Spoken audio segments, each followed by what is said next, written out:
Now I want to be more democratic and ask your forgiveness for actually putting a lady who should have been first and in front of our president, but we went with UN protocol. I ask our good friend, Julia Syssalova, democratically from the floor to take the microphone. Julia, please. Thank you. Thank you, Mr. Chairman. Not an easy task to speak after Parisa Kацивелоса. Dear sirs, madam, colleagues and thinkers, I'm honored to be among such established speakers. In 1926, sustainable development will no longer be understood only through economic indicators, growth rates, or employment figures. In a context of social instability, migration between Europe and Asia, digital transformation, and deepening inequalities, it increasingly depends on cultural and ethical foundations. Within this reality, Sustainable Development Goal 8, decent work and sustainable growth, cannot be addressed in isolation. It is inseparable from quality education, reduced inequalities, and partnerships. At the core of this constellation lies a fundamental philosophical question. How do we understand the human being? As a passive economic resource or as an active subject of social and cultural life? This is where the contemporary philosophy of NGOs emerges. Today, they function not only as mediators between the state and the market, but as carriers of practical philosophy. They translate abstract ethical principles, dignity, responsibility, inclusion into concrete social practices.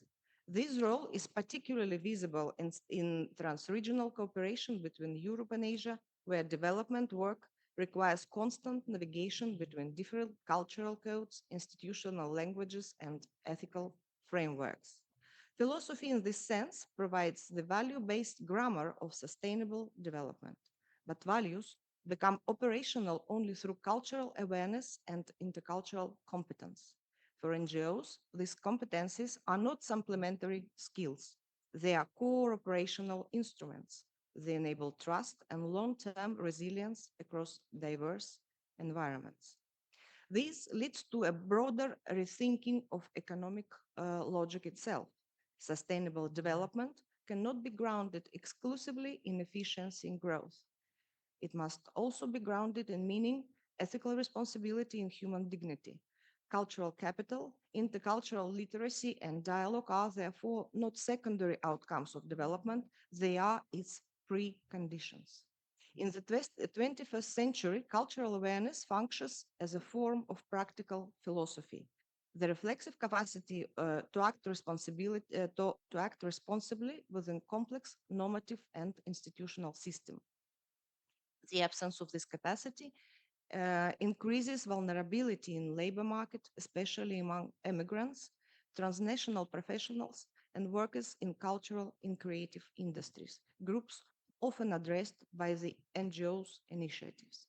For example, creative people arrive in Europe with strong intellectual and artistic potential, yet often lack the tools to read cultural codes, engage in professional communication, and understand the rules of the Western world. This becomes a barrier to integration, employment, and creative visibility. We address these challenges through educational initiatives of the European Communication Institute and the Institute of Mediterranean Culture, based in Greece. By strengthening intercultural literacy, strategic self-positioning, and institutional navigation, they facilitate long-term professional integration. In this way, cultural awareness directly contributes to the sustainability of labor markets, enabling individuals not only to enter them, but to remain active, resilient, and economically independent over time. In this sense, cultural diplomacy functions not as a superstructure built upon the economy, but as its ontological condition. In this foundation, that renders sustainable development a complex process equally dependent on economic mechanisms and on cultural philosophical frameworks within which the human being is understood not as a mere function of the system, but as its active and responsible subject. Thank you.